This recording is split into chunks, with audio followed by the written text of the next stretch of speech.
So welcome to day 2. Yesterday was just getting the bike in the garage, having a little look at what we'd bought, figuring out what we were going to do first, figuring out what the jobs were, getting everything ready. Could do with tidying up a bit more, but we're doing what we can. So today is going to be starting to strip the bike. We're only going to be taking off the easy, I suppose you could say, easy to take off parts. So things like the front fender, the exhaust system, carburetor, fuel tank, mirrors, seat, oil tank cover at least, probably the rear fender. That's pretty much it on that side. We might take the clocks off, speedo, depending on how far we get. Battery will come out today. The wiring cover at the back there will come off. We'll take the horn off. So yeah, start to get it stripped. Most of this stuff is quite simple. If you've got a basic toolkit, you can do most of it. For example, obviously the exhausts, as most of us know, are just held in place with 13mm 1/2" bolts. Nuts, sorry, on studs that like to snap. So usually they are a bit of a problem. We'll see how we get on. Things like the exhaust underneath is just bolted on with this bracket. The carburetor is actually held on by the air filter, so these are the breather bolts, just Allen keys, and then you've got one Allen key in the middle. Most of that will then just come off, fuel line will just pull off, fuel's already off. The fuel tank itself, again, 30mm bolts, 30mm nuts and bolts, there and there. The front fender, mudguard, whatever you like to call it, held on in place with Allen keys and bolts. So yeah, most of it, a decent set of Allen keys and a decent toolkit, and you can get one stripped pretty far, pretty quickly. So we shouldn't have many problems today. We're going to be selling a few bits off it that we don't need for the build, and trying to make a bit of progress. So yeah, day 1, here we go.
So only 10 or 15 minutes work, and as you can see, we're a fair way in already. The fuel tank's off, seat's off, one of the exhausts is off. The front pipe has got quite a badly corroded nut on it, so that's had a bit of penetrating oil. Hopefully that'll come loose without too much drama. The headlights are coming out, clocks are already off. So yeah, really starting to come to pieces quite well. We're going to do something quite drastic, and that is we're going to cut quite a lot of wires. We're going to make, there's not going to be a lot of electrics on the new bike. It'll have a points conversion, it'll have a push start on the starter motor, It'll be running basic indicators, and that's pretty, on the headlight and obviously brake light, and that's pretty much it. So it might look a bit drastic, but we're just going to make a new loom, and a lot of it's going to be run internally in the frame so you can't see it. So when you come across things like this, I mean, you could disconnect it all, but the amount of time it would take you, especially when we're not going to reuse it, it's going to be much quicker to just cut it and get it removed and out of the way. We'll keep the wiring loom afterwards because some of the multi-plugs and things like that might be useful, but for now we just need it off so we can get on to more important things. So yeah, let's crack on.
So we've had the first casualty on the bike build, a sight that's probably common to a lot of Sportster owners, well, bikes of a certain age, is that.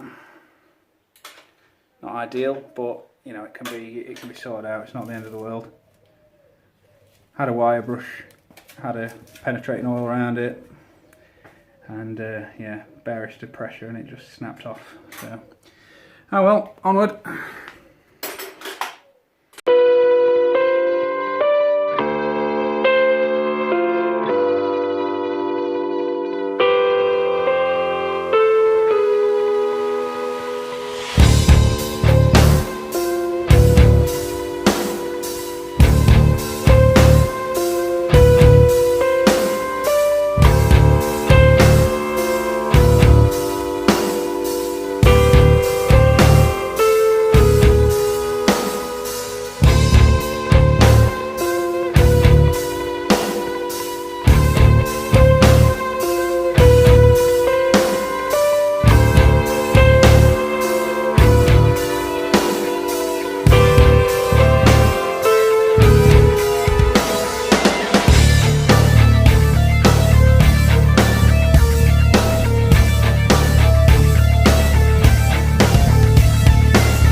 So this is day 1, or 2, depending on which way you look at it, if you count the day we bought it as a day. As I mentioned at the beginning of the video, we were only going to take off, you know, easy to remove parts today, just have a little go at it and just take, yeah, well, yeah,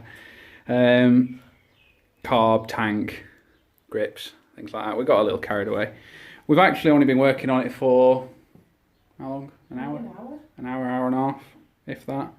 And as you can see, rear fender's off, belt guard's off, exhaust are off, carbs off, batteries out, all the wiring looms stripped out, seats gone, rear frame covers are gone, tanks off, VOEs is off, the grips are gone, clutch levers off. Around this side, obviously, as you can see, it's all stripped, coils off. We've still got to disconnect the clutch cable. Well, that's pretty much where we're going to leave it today. It's a fair bit of progress for one day, and to be honest, we're at the point where if we did much more, we'd need to get it up on the ramp and start taking big chunks off, like wheels and things like that. We need to drain the oil. So yeah, we need to have a bit of a tidy up. As I mentioned earlier on, the garage is a tip, so we need to tidy that up, and then in the next video we'll get the bike jacked up. We'll be taking the pegs off and all the controls. We'll get the bike up in the air, we'll get the oil out of it, we'll get the oil tank off, and then what do you think next time? Front end or forks or swing arm? Forks? Yeah, why not? Forks. Next time we'll get the front forks off, we'll get jacked up, we'll get the front forks off, front wheel off, and obviously all the other bits I mentioned. I think in say a week or so we should have it to a frame, then we can start chopping. So yeah, more to come. Don't forget to click like and subscribe, follow us on Instagram, follow us on here. Yeah, brilliant. See you soon. Cheers.